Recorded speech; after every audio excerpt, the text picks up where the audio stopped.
Hello, everyone. This is JD Calderon, and yet again, this is Indy Comics Explained. And one more time, I have on a fantastic guest, and I completely screwed up my intro. Sorry about that, but it's been a long day, and thank you for being here. Please share the video, like the video, and let everybody know we're here. And just to let you know, before I bring on my guest, and we're going to talk all about him. The Oswald Chronicles currently on Kickstarter, so go check it out. All right, it's in the show notes. His books are in the show notes. Forbidden is in the show notes. And without further ado, let's bring on Mr. Sam, the crazy man, Vera. What's How you up? doing, Sam? What's up? What's up? How you doing, Sam? How's What's everything going? going? It's going. Everything's It's going. going. It's going. You know, All it's all right, about cool. forbidden right now, baby. Just pumping it out. All right, cool. Now you're on the third issue, right? So now, how has this campaign differed from the prior two campaigns that you've done for this character or for Uh, this title? this campaign is different for many, many reasons. One, I'm doing a double campaign on Indiegogo and Hmm. Kickstarter simultaneously, which I don't know what possessed me because it's a lot of work. Hmm. Number two is this issue is 32 pages. Um, Okay. it's 32. You'll get your questions answered from issues 0 and 1, but then you'll get a lot more questions that you need answered after this issue. But you'll find out about Viejo and who he really is. You'll be introduced to some new characters. You'll learn more as to why Sin is being hunted, and Hmm. you'll get to see Desiree start playing a critical role in the series and trying to save her brother and her family at the same time. Cool. What's up? It's Raging Cajun into his house. Oh, look at it. It's Meredith and Nita. How you doing, ladies? Hey, pasa muchachas. Um, Yes. yes, if you didn't see the Halloween special, that was dope. Um, but you should have seen it. It's pretty awesome. But yeah, so this one is it's full of action and it introduces a new artist, which is Prime Santra. He takes over where Anibal left off. So Hmm. Anibal did the first two issues, and Santra does the rest from that point on. Could you ask Annabelle why is he slacking? What's going on? When I decided to come back in 2018, I approached him, and he had other commitments, and he didn't have time to do the project. So I went on DeviantArt. I posted Mm, in the community. I had about 48 people respond, and I landed with Prime Santra. nice. Okay. Cool. Cool. Cool. Now, out of all those people, what made you gravitate to his work? Um, his fantasy style and and he met several his inking because Mm, his ink work is legit, and he was flexible and he met me in the middle with my budget. Um, okay. so I had a specific budget. You know what happens when you say this is the budget? I always start off, this is my budget, this is the timeline, this is whatever. Then they go, yeah, I'm interested. They go, well, can you up the budget? You no, we're not playing that game. And Hmm. with him, I did flex a little. We did negotiate, and he knocked out in 1 year 120 pages Nice. in Okay. a year. That's a Hmm. lot of pages, pencil and inks. So, Hmm. so that for me made the biggest difference. Okay. Cool. No, I mean, yeah, that's impressive. I mean, it's a lot of work, man. It's a lot of work. It's a lot of So, work. I mean, when you're working with him, right? You're obviously sending him a script. Is he sending you like full breakdown layouts for all He's the sending me pages? thumbnails. Yeah, he'll send me full layouts and thumbnails. First, we started out with the character designs. Mm, I sent him the character designs and I sent him the first two issues, cool. and to let him get a feel for it. And I sent him the script for the next one and all the character designs. And then he would send me thumbnails, and we made some adjustments from the thumbnails, and then he would go and do the finals. So once he did the thumbnails, I was because his thumbnails are tight. Okay. I had a clear vision. It wasn't like these rough little things that you can't. I don't know what I'm looking at. His stuff was really clear to see and understand and interpret. And then Mm, the next thing was the finished product. cool. Now, what? How many pages is he producing for you a week, roughly? A week. I gave him. I did the timeline. It was an issue every 60 days, 2 months an issue. That's the way Okay. we did it. So I gave him Hmm. 2 months to do an issue. and except for the last issue, which was it was my way of making one big issue. It was 55 pages. Mhm. I gave him I think 3.5 months for that one. Gotcha. All right, cool. All right. So what is that breaking down to roughly? You're looking at, you said 30 pages per 2 months? He did well, the first issue with that no the yeah the first issue he did was 32 pages in Okay. a month. And that was in a month In a month. or 2 months? I mean 2 months, 60 days. 60 days. 60, 60. So okay. So it's a page every other day, Yeah. roughly. Yeah. Cool. Yeah. Um, Easy to work with, great communicator. It was a breath of fresh air. nice. Okay, that's good. Now, I don't, I'm a really good host, and I'm a fantastic friend, right? Uh-huh. So of course I didn't go through your campaign yet because I'm tired and I'm busy and I'm fucking working my own campaign. So I don't know. So the question is are you using alternative covers to help pop your campaign? Yeah, so there's an Indiegogo exclusive cover and there's a Kickstarter exclusive cover. Cool. And there's a variant cover that was done by John Coates. Nice. And it was colored by a colorist that I use that she does all of my Cast the Crazies covers. Mm, She's a fantastic colorist. And then there's the homage cover to Kingdom Come that I did. And cool. then there's the graphic novel volume 1 cover by Anibal Arroyo. So there's 4 comic covers and 1 graphic novel. You know. Cool. Now, do you find that the alternative covers are working for you? Yeah, so the combination of what John did with the colorist, her work really made that pop. That variant cover, there's a following for that, and then there's a group that likes the homage cover that I did. Mm, So I think when you give people options, they don't have to just settle on one thing. Um, mm. so what I'm seeing right now is that cover and the homage cover right now is the one that's moving. All right, cool. Now, where do you see your greatest support coming from? Like, do you see it coming from prior campaigns? Are you seeing it coming from Facebook, your YouTube channel? Where do you think you're getting your greatest support? I'm getting it from people I don't know, uh, Mm, uh, which is awesome. And it's when I first launched Forbidden Zero on Indiegogo at the beginning of this year. Uh, there's a dozen people that came along for issue 1, and I'm still just only one so far that pledged. There's a dozen people I'm waiting. They're watching it. I'm just waiting for them to pledge. But I only do the Indiegogo because of that small group. Um, mm-hmm. um, and on Kickstarter, there's about a good 60% of the population of people I don't know Mm-hmm. that just followed me either because I met them at a con or they saw it online.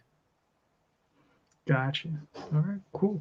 Now, we've spoken. I don't think, did I interview you with the first Forbidden? I don't even remember, bro. I just might as well Not the be second, on another not point. the second one. You did probably Yeah, the I didn't first, think not the the second one. first one. Yeah. Yeah, Because I know we did one for the crazies, yeah. right? Like I don't even like. How many times have I had you on this damn show? What's wrong with you, Sam? What are you talking about? Not enough, homie. Not enough. You keep on having me on the Talking Heads show where I get 5 minutes to plug my stuff, and the rest of the time I'm sitting there staring. So I want a one-on-one, buddy. No, that's fine. You know you're always welcome. I just like to break your chops. But um yeah, so let's get a little bit into the story like Forbidden, man. Like you've taken it from the beginning. So where are we at now in Forbidden? In this issue, we're at the point where Sin realizes what he's done. Mm, In this issue, you'll find out what happened to Arius, because in issue 1, you remember, if you read the book in issue 1, he wakes up on the surface after he escaped, and she's not there, right. and he's alone. And then he is befriended by this older man and named Viejo. He's like, "Who are you?" And he escapes, and he runs. He heads over to the big city for the first time, and he's, delirious by what he's seeing. He's like, he's out of his element, and then he's immediately under attack because Nokron is aware that the son of Vox has risen, and so they have to kill him. And so he is saved by Viejo, the strange old man, who brings him back to his um, cabin, and and oh Jesus Christ, uh, I was like, what the hell is that? I know. Your I've peoples? had I had that idiot. Look at this, bro. I just blocked him, and he's just like, yo. And then it gives me some kind of weird error, so I can't get rid of him. That is crazy. That is awesome. It is, isn't it? Look at that. Look at this. Look at this. People should be ashamed of themselves. They got nothing better to do. You got trolls. And they just recently started too. Really, that's crazy. Yeah. Yes. And it only go ahead. It only happens on the one-on-ones. Go ahead. Oh, does it? Yeah, it's weird. Yeah, because the other ones you're rolling deep. They're like, oh, I'm not gonna mess with them. I guess. But yeah. So in this issue, several things, questions are going to be answered. What happened to Arius? Yes, that guy again. What happened to Arius? Who is Viejo, and what's his true identity and his background? And who is, and Desra goes off seeking aid for the coming war, because she knows that she's going to try to save her brother and her family simultaneously, but she can't do it alone. So she goes and risks her life by traveling through the treacherous caverns. And so you're going to find out who she's looking for, what lies in the underground in those caverns that's so dangerous, and then who David Hunter truly is. So you're going to get a lot of lessons from this. Questions answered. Gotcha. All right. Now, the whole backdrop of Forbidden, right? You have this medieval fantasy, right, type setting. Like, what got you into doing that type of setting as opposed to like modern or, post-apocalyptic or whatever? Like, what made you choose that? Oh, you have both. You have modern and so the fantasy setting. Yeah, because when I wrote it, I mean, again, I think like a poet comes from the other world and it's like, hey, can you write this story for me? So when I wrote it, it started with Sin. It started with him as the character, and Sin. When I was designing him, I was influenced by Grifter and Deadpool, and so I wanted to create my own character. So I started with Sin. Then I just looked back and I said, why did I call him Sin? And I was like, and I said, that's not his, it can't be his real name. And then it's like, what's his real name? And it's like, all right. So Starticus just came into my head. I was like, okay, so why did he get the name Sam? He had to do something horrible. I said, what's more horrible than something against the family? And so I was like, what would that have been? It's like, all right, he killed. Why did he kill? There had to be a purpose. And that's when I started working my way backwards. And I was like, all right, well, that's because they're his family's been cursed and his people's been cursed. They've been underground. And he wasn't around that time. He just knows that he was raised underground. And now he's like, what the hell? We've been down here forever. How do you know this curse still exists? But the question is, where did that information come from? Where did that seed get planted in his head about challenging his father, about wanting to know what's on the surface? Right? That's where Arius comes in. The love interest. And so he does the unthinkable. He goes against his family. He gets locked up. His father locks him up until he clears his thoughts. And she helps him to escape. In order to do that, they had to kill some of the guards, their own people. And then he runs to the surface. So what happened was, centuries ago, primitive time, before modern technology, there was a race of people: hunters, farmers, soldiers. The hunters went into a forest they shouldn't have gone into. They were immediately attacked by creepers, which are demon entities led by Nokron. And one escaped, made it back to the village. The other ones lost their lives. At nightfall, a figure comes to the village and says, give respect who desecrated our land, and no harm will come to you. If not, you'll feel the wrath of Nokron. They said, no, we're not going to give back our soldier, our hunter. And so in the morning, they started waking up to screams. When they came out, they were all burning from the sun. Those who made it ran underground, never to be seen ever since. And Mhm. so, and that's what happened. So they've lived underground for centuries, but the world has evolved. Right. So Knockground's evolved in the form of David Hunter, Mhm. in a human form, and his goal is to dominate the globe. But prophecy states that his plans will be thwarted at the hands of the son of Vox if he rises from the caverns. And that's where issue 0 began, where the son challenges his father. How do you know this happens? And he escapes. Mhm. All right. Nice. Cool. Cool. Cool. All right. Okay. I like it. I like it. Don't mind me. I'm really tired. Let's say no. Just say no. Just say exactly. Don't take the drugs. I'm telling you. I'm telling you. I should have. You know, should have drunk a big cup of coffee before this, but I'm afraid I'd be up to like 6 in the morning, and I still Uh, have to go to work tomorrow. So it's just like yeah, I know. gotta just stick with the water. Yeah. Water. Exactly. So the okay. So you're currently running. Sorry about that. You're currently running two campaigns. You're running one on Kickstarter. You're running one on Indiegogo. Now, what do you see as your biggest challenge doing that? Because I mean, I run campaigns separately on both of them. I've yet to run one concurrently, which is what you're doing, which is why there's crazy in your title, Yes, which I yes, get. yes. You can only do one, baby. You know how Right. I do. There's nothing normal about what I do. So the only reason why I did it, because when I ran the last Kickstarter, I wasn't intending on doing an Indiegogo for issue 1. I was just going to do Kickstarter. But I Hmm. started Forbidden on Indiegogo, Right. issue 0. So that group of people said, yo, are you going to bring it back? So I bought it. So I did. So when the Kickstarter ended, I did a 20-day Indiegogo catch-up campaign. It didn't do Mm-hmm. much. It was just for those that wanted it, and it's that flex one. So I was like, all right. So we did it. So this time I was like, you know what? That was 50 days that I can't get back. I don't want to deal with that anymore. So I said I'd rather do them double concurrent, and Mm-hmm. hopefully between the two get over 100 backers. If I can get 70 on Kickstarter and 30 on Indiegogo, I'm happy. Because the most I've ever gotten for the Forbidden campaign was 50, and Mm-hmm. so my goal, I want to get into as many hands. I want people to read the damn book. You know, Right. Even if they did the $5 pledge, if they can read the book, they're gonna come back for number one, and that's why I'm doing it. It's really for the readership because the book's done. Everything's paid for. Um, the only the only thing that's not paid for is the issue 5 coloring. That's it. Right. But everything else is all the books. Issue 3, 4 are completely done, lettered, colored, and we're on issue 2.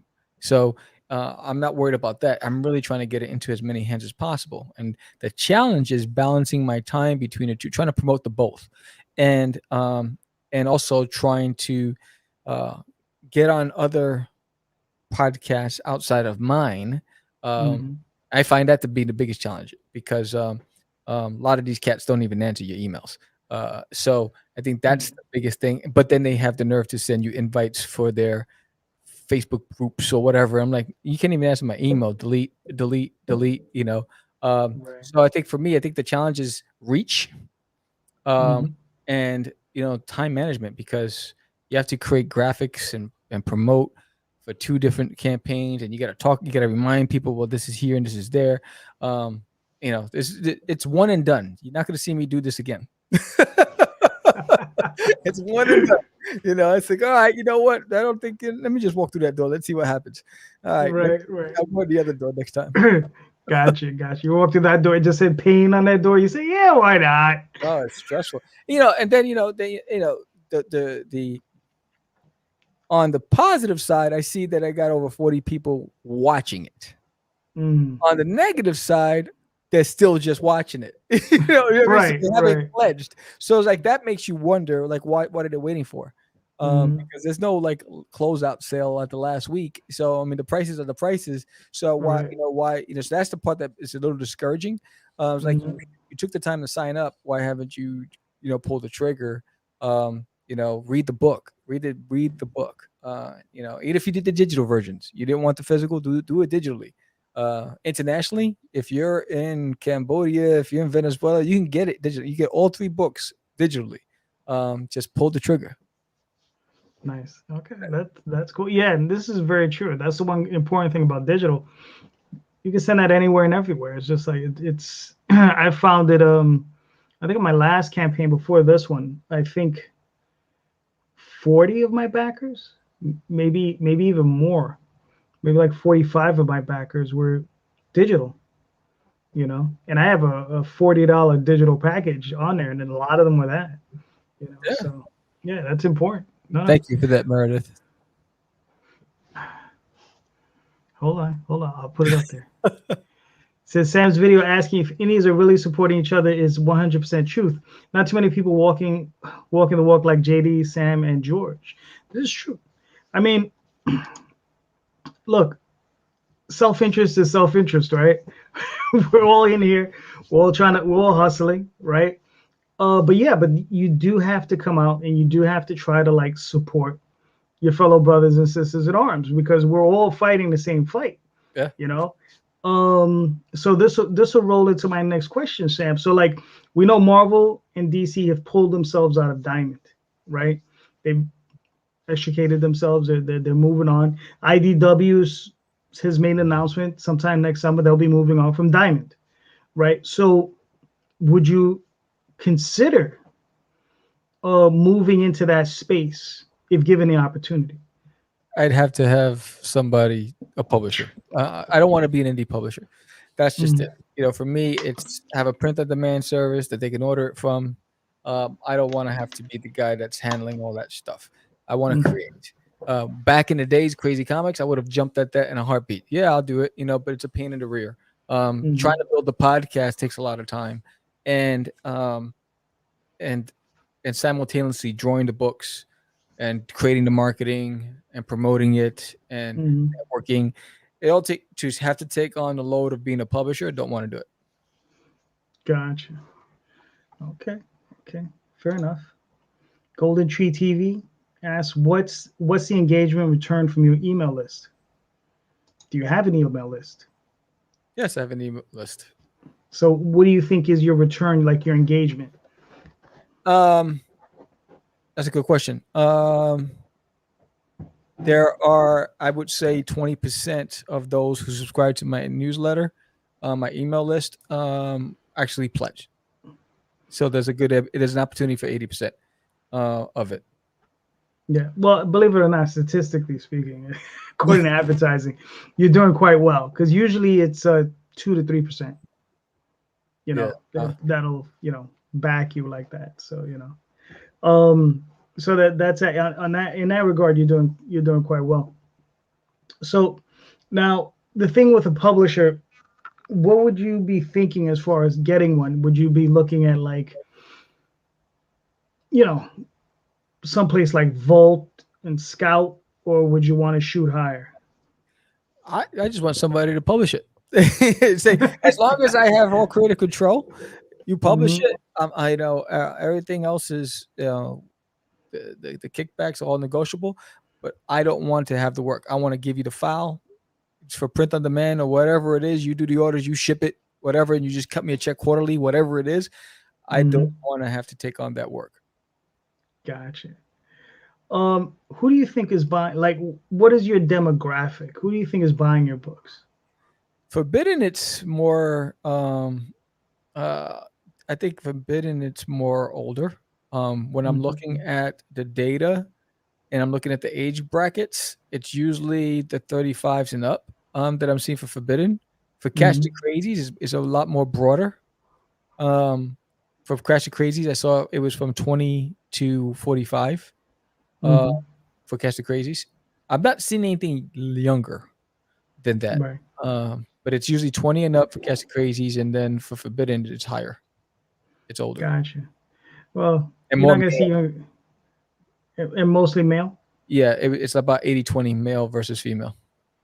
Gotcha. Well, that's interesting. Okay, but yeah, but the argument for younger is they don't have credit cards. It gets too young. Golden Tree TV says that's a really good return. Yeah. So yeah, that is a very that's an excellent return. Um, Now aside from like like doing Kickstarter and Indiegogo, where are you actually selling? What other places are you trying to sell your books? Are you going to comic shops individually? Are you selling them someplace else online? I mean, where else are you pushing your books, your Right product? now, it's all sold through my website. Hmm. So I've had I have orders. I had orders from Hawaii, from Puerto Rico, from Michigan, Hmm. uh, and I process it immediately. As soon as I get an alert, I stop what Hmm. unless I'm podcasting at the time. But as soon as Right. the podcast or whatever I'm doing, I process it, create the label, send them the tracking number, and the next morning it's out. But yeah, so I sell it on my store right now. I plan on hitting up the comic locations in Texas, but I haven't had time to settle down yet. That won't be happening until about January. Um, yeah, but right now it's just directly to my website.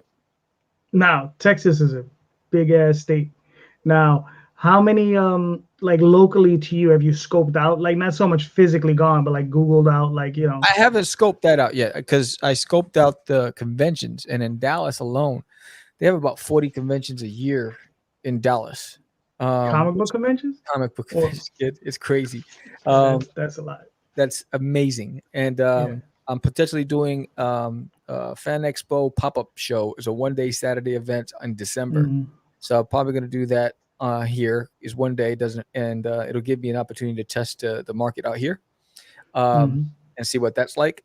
But yeah, so right now I just been looking at the events, planning 2022. I haven't even had time to really look at the comic shops yet. Gotcha. Now, um, so you're up to issue 3. I heard you're looking at issue 5. How long? How much longer do you intend on taking Forbidden? Like, how far is that going out for you? It ends at it's a 6 part series, which Hmm. is really 7 because of Zero. Okay. But it's a 6 part series. It's 168 pages, I believe. And so based on if I can get 100 backers on this one and do the number that I want to do in my head, then the next time I launch the Forbidden campaign, it'll be for the rest of it. Hmm. 3, 4, 5, 6, and the full graphic novel. It would just be one big campaign for the whole thing.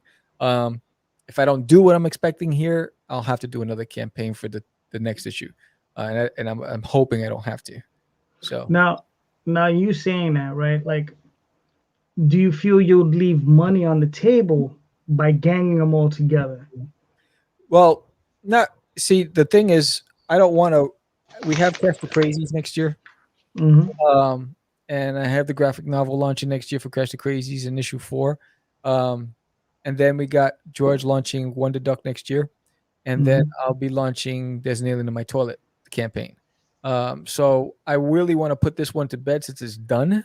Um, and Hmm. I decided, and initially when I was going to do the Forbidden campaign, I was going to go black and white, and then Right. 1 year and then color the next year. But I was like, no, I'm just going to give it all and just get it out the way. So I'm hoping that I could break the 100 backer mark this campaign. And, it just stalled. You know, That's just everybody. on day 2 and 3. And we're now on 4. And I'm like, what the hell? Bloody hell. Um, The dead zone. The dead zone. yeah, it's Yeah. like, what the freaking A? And so Yeah. that's the scary part.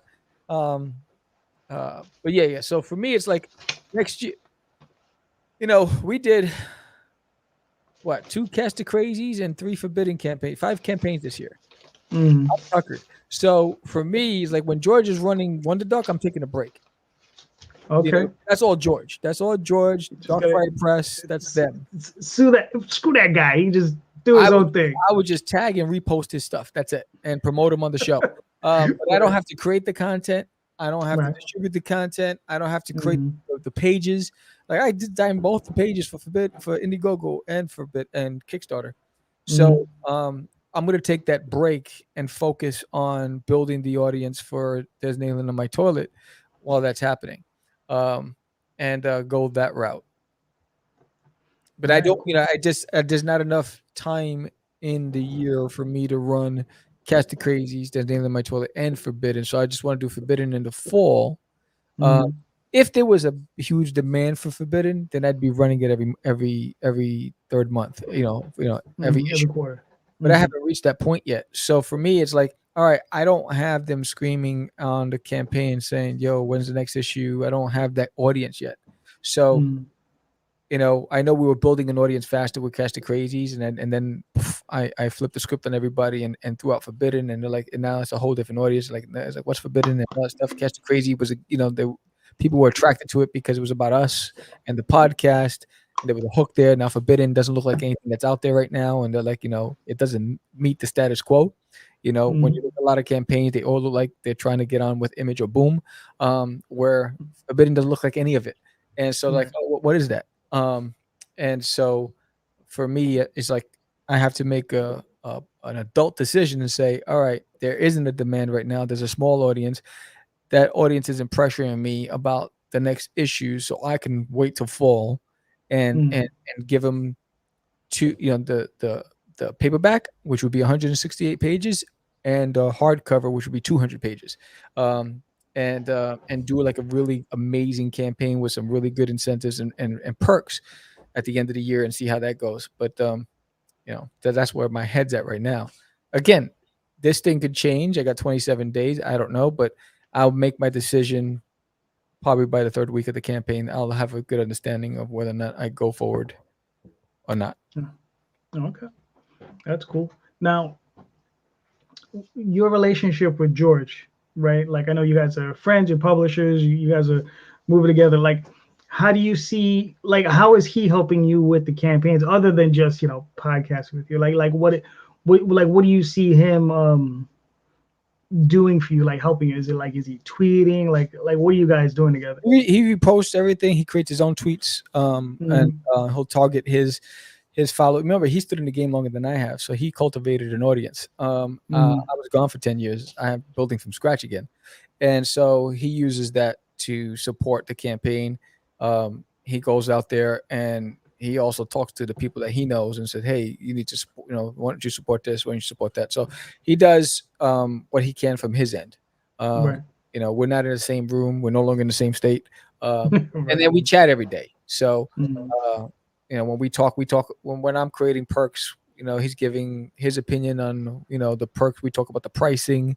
We talk about what works. We look at other successful campaigns and we try to look at how they've created their tiers. So we talk. George and I talk 5 days a week. On the weekends, that's we're Mm. family. He's with his uh, fiance, I think, and I'm over here with waiting for my wife to come back from Jersey, but I'm usually working. And so, but Monday through Friday, we talk about 3 times a day. Um, Mm. and so, what I'm thinking, we both know what each other is thinking, and he's whatever I post, he reposts. And the Gotcha. same thing. So when he's running his Wonder Duck, it's the same thing. Because I'm a beast out there with Mm. on social media, and so I'll just pump him up as well. All right, cool. Now, um,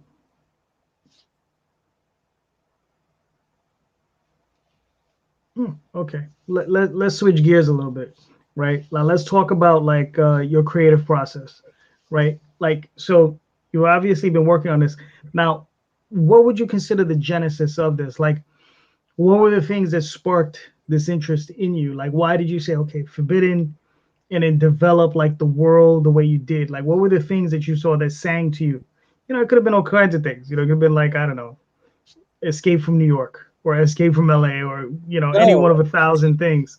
it's Forbidden came from a different point in time. When I created Forbidden, again, the intent was to create a single character, Sin, and he was gonna rival Grifter. That was my thing. That was like go Right. after Image, and um, Uh, and then it just changed, and so and a life of its own was created. If you ever seen read Cosmic Wars, when I was doing Cosmic Wars, it was mm, a big elaborate universe, a lot of different characters, a lot of different planets, worlds, and so when I created Forbidden, it for me didn't seem complex.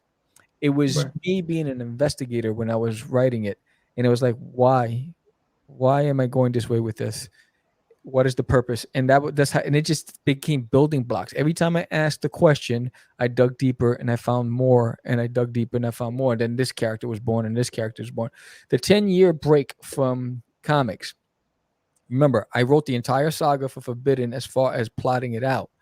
I wrote the history of every character, the bios, everything. I had all of that in the book. When I took that out of the closet after 10 years, and I've only written the first two scripts, I realized that there was a potential to add to the world. So in 2018, when I went back and rewrote it, um, rewrote. I didn't have the script. I rewrote the history because I added more characters. So when I went back and read it, I said, "Wait, this is missing. Well, this can't happen unless this happens," and so it just built from that point on. So when George finally, when he was lettering it, he's like, "Yo, what the hell?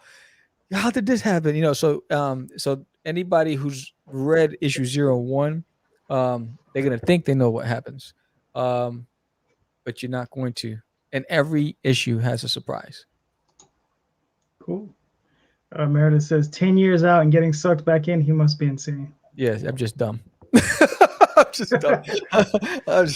It's painful. There are days. Like yesterday. I think it was yesterday or the day before. I was like, why am I doing this? And I had that moment. Like this is just painful. It's multitasking, doing all this stuff, and then once I vent and I get that out my system, then I'm like, all right, I know why I'm doing it because I love it. But you have those moments, especially when you work really hard. And I know that if you're a fantasy lover, if you read this book, you're going to enjoy it.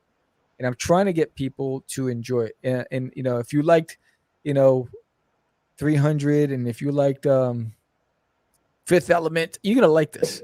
It's got sci-fi, it's got fantasy, it's got modern technology, it's got a lot of action, and it's you just got to give it a shot. It's like pull the trigger. So if any of those 40 people that are just watching it, waiting for the moment to pull the trigger, give it a shot. Give it a shot. You took the time to say, you know what, let me see this, let me save this for later, or whatever it is. When I see something, I back it immediately if I like it. I don't. I'm not one of those guys that like I'll put you in my shopping cart and come back a week later. I'm just trying to get as many people as possible to read it. That's it. If you like to catch the crazies, give Forbidden a chance. It comes from the same creator, so it's not like it's my brother. You know what I mean? I'm on. That's the thing. But yeah, I mean, you're going to love some of the characters. You're going to fall in love. You're going to understand why. You're going to get pissed off if you invest in the series. All right, cool. Now, let's dig a little deeper into Mr. Sam. All right. So now here's a question for you, and I'm pretty sure you've been asked this question, but I'm going to see how deep we can dig in this one. Why do you create, and who for? I create for me. I create for me. I create the stories that I create is because I'm a fan by heart. I create stories because I was influenced by the best storytellers in the world. By the Jim Hensons. What's up, San Martino into his house? For me, when I grew up, I loved everything, sci-fi, everything adventure. I mean, I read The Hobbit when I was in the first grade, Nice. and so for me, it was just a natural progression for me to create worlds because I was influenced by the creator of worlds. Right. You know what I'm saying?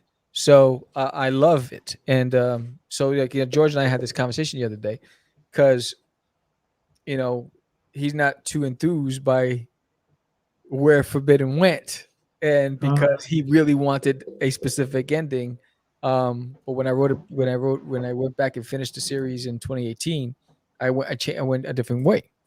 And he goes, but you're going to confuse people. I said, confuse who if they've never read it?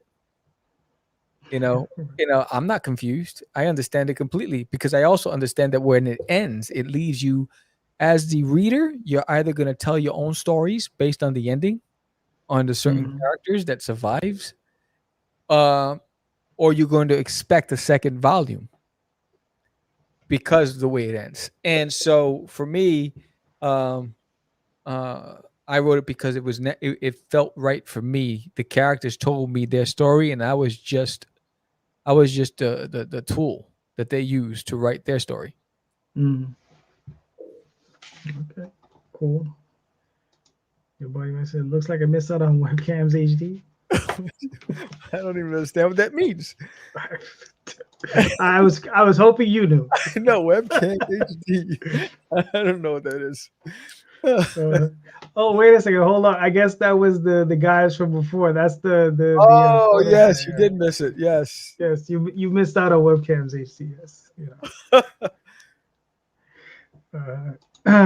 Golden Tree says Red Hobbit in the sixth grade.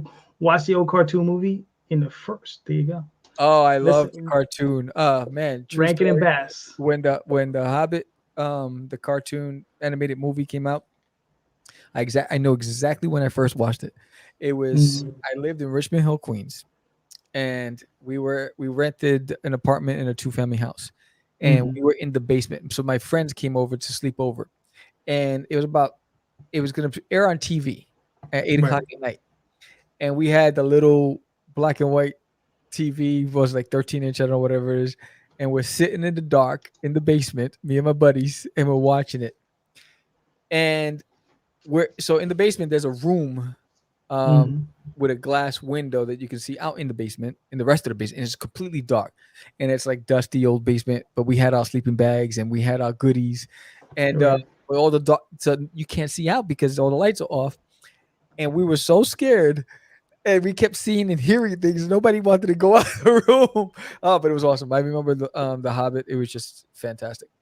Yeah. I Yeah. actually Like. I actually have the VHS tapes of the Hobbit and the Lord of the Rings, the animated series, film. Yeah. It's funny. I've tried to buy like a DVD or Blu-ray. Like I can't find it on Blu-ray, so I don't think they've I have all re-released the it yet. DVDs. Really? Because Yeah. I picked up a DVD and it was like I got like a fifth generation bootleg. Oh I was like, no, what the hell is this? I got all of it. I Yeah. even No, I that's good. even have Alf. If you can see Alf on my wall, I have all Mhm. the episodes of Alf on VHS. Nice. Well, yeah, those, yeah, but the like I said, Rankin and Bass a little bit more obscure than Alf. You know. Um, Alf. listen, there was remember what they did Return of the King, right? Yes. The same guys. So there's a scene in there where it's they have a is it She's talking about Ralph Bakshi. no Oh. Rankin and Bass. That was the name of the company that produced those. Oh. That produced the two movies. They also did Rock and Roll, but there was a scene in Return of the King where they have the two hobbits and they're with the orcs and the orcs are whipping them Where and there's there's a way. there's a way exactly yes. Yes. And I was really upset when was it Jackson didn't put it in his film. Oh yes, yes. I was expecting yes. Yeah, when I didn't see that scene in the film, I was like, oh, I love those movies, but I was just like, I really wanted that because the song cracks me up whenever The I hear song was it. awesome. Everybody Yeah, knows the song. If you don't know the song, mhm, you're crazy. exactly. You've had a poor childhood. Yes. It was awesome. That and Fire and Ice. I enjoyed Fire and Ice. That's Ralph Bakshi. Yes. Yes, that's Ralph Bakshi. Yeah, Fire and Ice, Fritz the Cat. You know, Yes. yeah. All Fritz, the Fritz the Cat. remember Yeah, the let me last tell you. unicorn? Yep, that's Rankin and Bass. Yeah. Yeah. So yeah, they're all over the place. All right, bro. We've been at this for a minute. We're close to the end. We're not there just yet, though. So, Mr. Sam, before we move on, and I start asking you some of these whacked out questions I got. Oh, geez. Uh, oh yeah, they're coming. Please let everybody know where they can find you and your work, sir. You can find me right around the corner. So no, catch the craze on all social media platforms. Sam doesn't have one platform that says Crazy Comics, another platform that says Sam Vera. It's all catch the craze. So doesn't matter where you go. And you can also visit my website, crazycomics.com. That's with 2 E's, not a Y, where all of my everything I've ever created, from children's books to comics to prose, is available on my website as well. All right, cool. Now, we've done this before, right? So I got to mix some of these questions up for you because you're special and shit. I love Christmas Right? specials, by the way. Yes. So, dude, you've heard the question before, right? Where I would ask you who you'd want to do as a guest cover artist. We're gonna kill that one. Now we're gonna switch it up a little bit. Oh, sure. Who would you want if you can get as an interior artist? Who would you want to get to do an interior for you? An interior artist, I would want Stephen Platt. Stevie Platt. Okay, that's Yeah, that's you interesting. seen what he did with Soul Saga? Soul Saga. No, I can't say I have. Hold on, I gotta fix my mic. Soul Saga. That's a video game. Soul Saga was a comic book by Image Comics. Stephen Platt. He's the same one who did Prophet. He did Fighting American. Oh yeah. He did Yeah. 6 issues of Moon Knight for Marvel.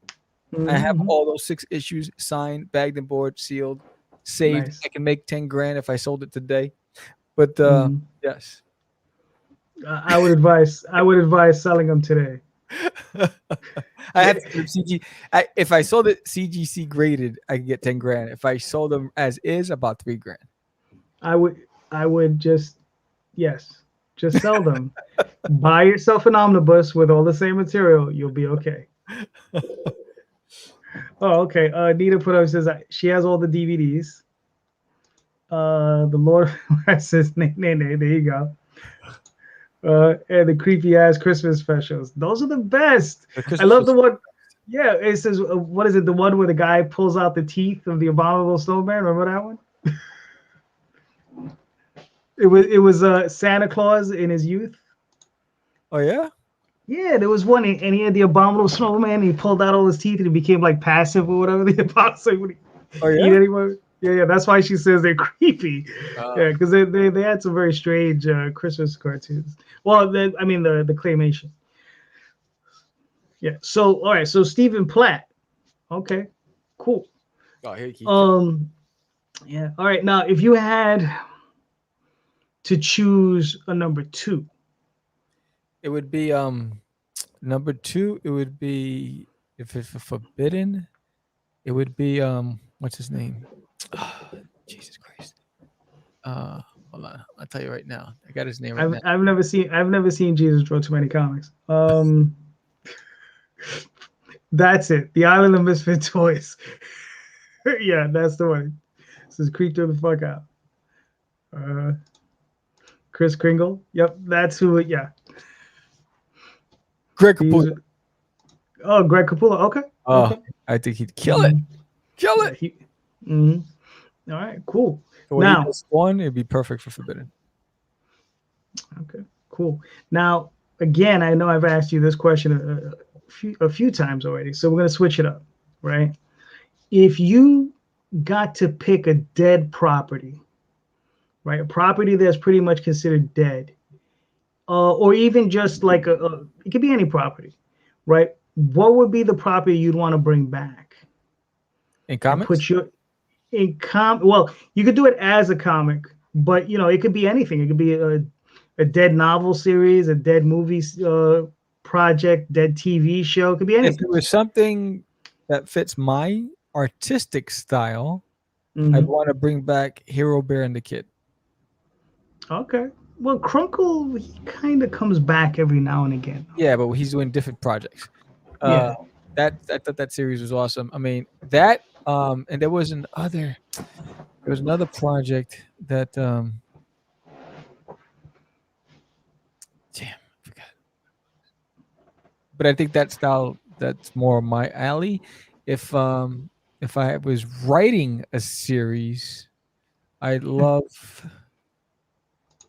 See, I'm always an independent. I go all indie. If I was writing a series, it would have to be Weapon Zero. Okay, that was yeah, I remember Weapon Zero. Yeah, I have every issue. Badass. The art was it? Forget the artist. Benitez, I think, was the artist. I forgot. Yes. Yeah, I think it's Benitez. Yeah. Gosh, he killed it. It was fantastic. Mhm. Hey, what's up, Pops? He's like, this guy's everywhere. It's like, there goes the news van again. Yep. Like, where's Waldo? I'm Mhm. popping up in everybody's living room. Uh, Yep. yeah, I was just on Critical Blast, and Pop was in the chat. Oh, okay. He's like, this dude is everywhere. Yes, yes. I was Sam on is everywhere. here for the radio, but that's pre-recorded. That's not airing for a few weeks. Gotcha. Oh yeah, and you're saying Mr. Mark Torres is gonna be one of my co-hosts on the weekend Oh yeah, on wow, Sunday. nice. Have him and Rosario together, so all three Oh, of us can trip out at the same I time. can talk about pizza in Chicago again. Yep. Listen, man, it's that in comic books. What do you want? There we go. Pizza. It's like enough with the pizza. Exactly. Well, some people have their hang-ups. I'll definitely hit you up. Thanks, Pops. Thanks for the invite. Oh yeah. Pops is awesome. Yes. Yeah. All right, cool. Now, let's move on to some of these comparatives. I know I've asked you some of these in the past, so we're just gonna try to work our way through the ones we haven't. Okay. All right. So, in Secret Wars or Crisis on Infinite Earth? Crisis. You think or you know? No. Crisis. Let's see. Terminator or RoboCop? Terminator. Okay. Yeah. Bone or Cerebus? Bone. Okay. You talk Fair about enough. Bone by Jeff Smith? Yeah. Yeah, Bone by Jeff Smith. I own every issue. Of Okay. course. I'm a big fan. That's fair. I'm not going to tell you you're wrong, Yeah. but you are. No. He's got a Netflix special coming out. What does that have to do with anything? I'm Talking just about comics. time. It's a really good concept. I enjoyed it. I enjoyed it. I got the omnibus from him when out in San Diego. Remember that year he had him? Yeah. I bought one of those, and it's fun. I read it. It's a fun book. Read. Yeah, it's definitely fun. Yeah. There's stuff at the end of the book where he tried to do some things with trans-dimensional things. I don't know if you remember that part of the book. He fucked up that plot. Yeah. But that's just me being picky. Probably the publisher pressure. Who knows? What? Probably the publisher putting the 2 cents into it. Maybe you should go this direction. Sometimes that happens. Who knows? Yeah. Disney / Pixar or anime? It would be Pixar for me. Okay, that's fair. No, that's cool. Doctor Strange or John Constantine? Constantine. Okay. All right. Why? You really need to ask why? Yeah, man. I really wasn't big on Doctor Strange. Okay. Even after the movie, I thought Mr. Cumberbatch was actually quite good as. Yeah, but it wasn't enough to sell me. I don't remember ever picking up a Doctor Strange comic. Okay. For me, it just didn't, translate like Wolverine did or Spider-Man did. Mm-hmm. Okay. Cool. Comic-Cons or crowdfunding? Comic-Cons. I'll take that over crowdfunding any day. No, why do you say that? Because you get to talk to people. You get to meet the people. You get to see their reactions. You get to just be human. The computer, it's so impersonal. It's all transactional, and I'm more about relationship building, and at the Comic-Cons you can do that. She said Dr. Strange has a comic book. Body blow. Yeah, heathens, I tell you. The Fifth Element or Stargate? The Fifth Element. I love The Fifth Element. I watch that over every time it shows up. It's like the Godfather for me. Whenever it shows up, I'm there. Yeah. No, I know. Yeah. My favorite scene is, well, I can't even say my favorite. One of my favorite scenes right in the beginning when the guy's trying to stick up uh, Bruce? Bruce Willis, and the guy's like, and he's just standing there shaking, and it's friggin' hilarious. And the funniest thing is, if you look at Bruce Willis's face, I don't think he knew that was gonna happen, because like he laughs, Oh, oh, yeah, yeah. like You can tell what he. Yes, yes, yes. yeah, you can tell like he's just kind of like what the fuck? And they keep it. Yeah, that's the part I Yeah. love about certain movies. You could tell that was a natural reaction to something. Yeah, that's awesome. Exactly. Yeah. All right. Movies or TV shows?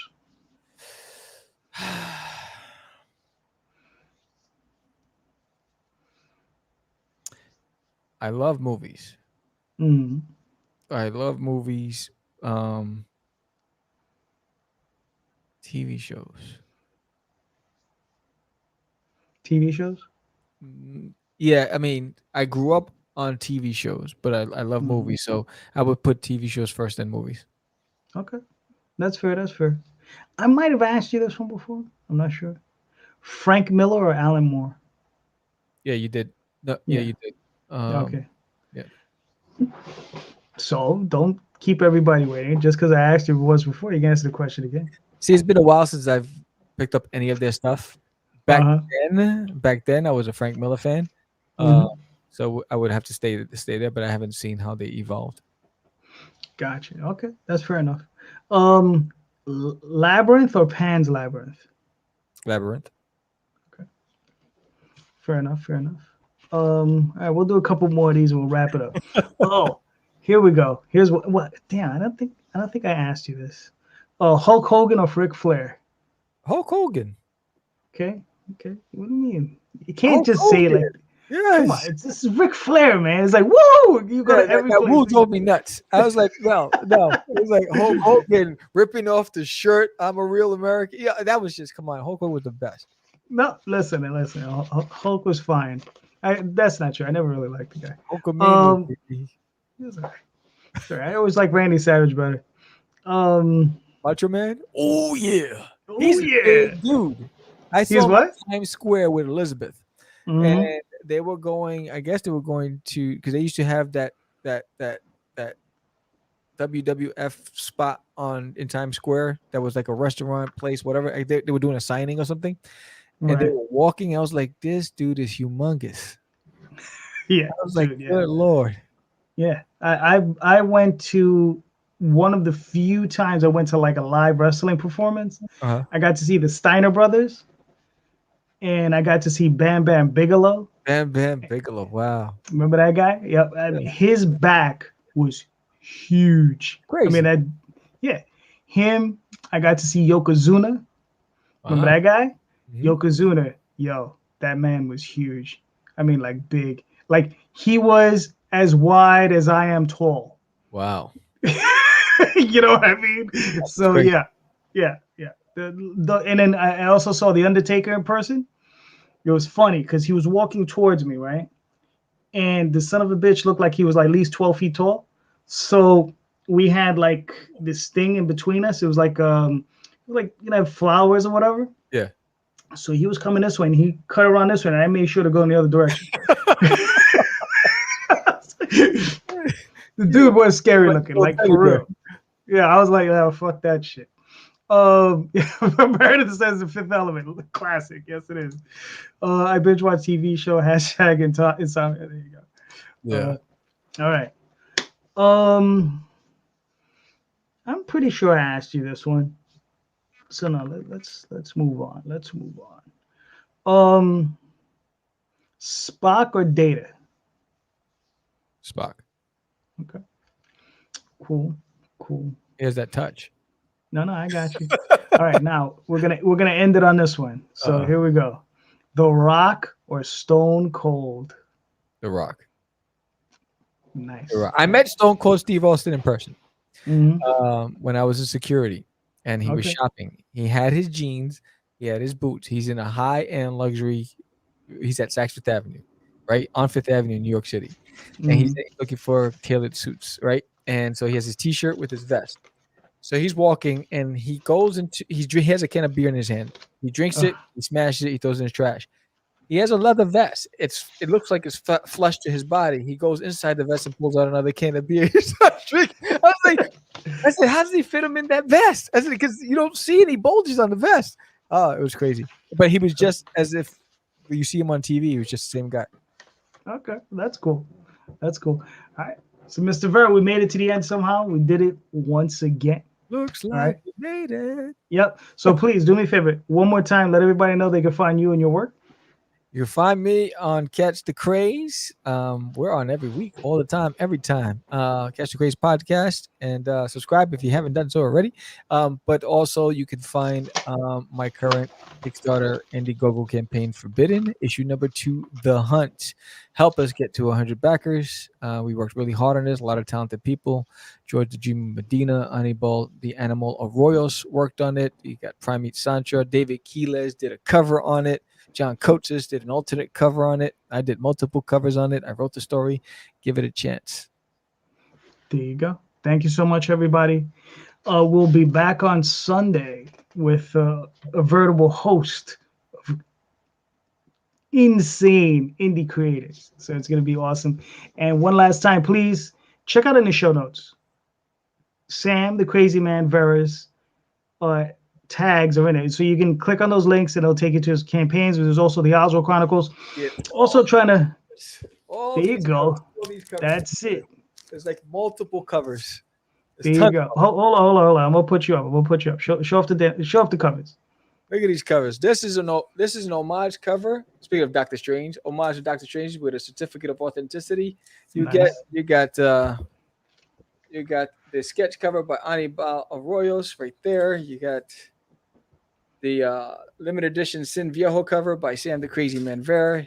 You have the King cover. This is a gold cover. You can get all the covers are available. This is the David Quiles cover, which is holofoil. You can get.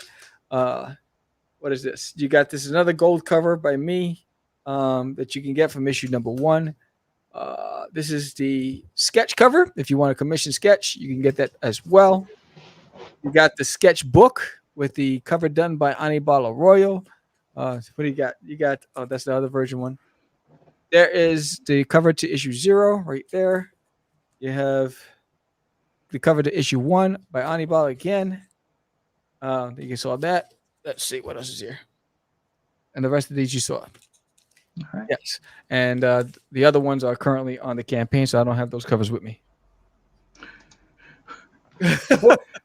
Damn. Where's the preparation of it? You get all 12 covers on the campaign too.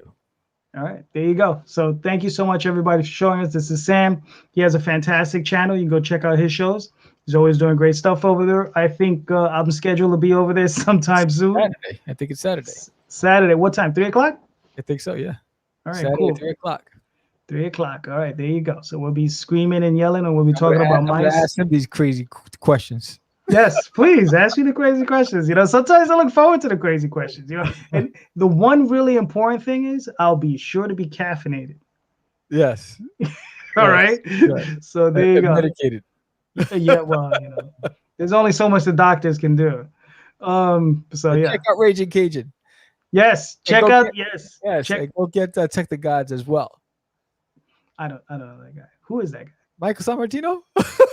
Oh, there you go. All right. Yes. Sorry, Michael. But I do know Raging. So go check them out. Go check out Meredith Joe. Check out Nita. They're awesome. Check out Pops. Yes, go check out Pops. Yes. All right. So thank you, everybody. I'll be talking to you all soon. Sam, good luck with the campaign. I'll be talking to you soon. Yes. And have a good night, guys. Bye. Gracias.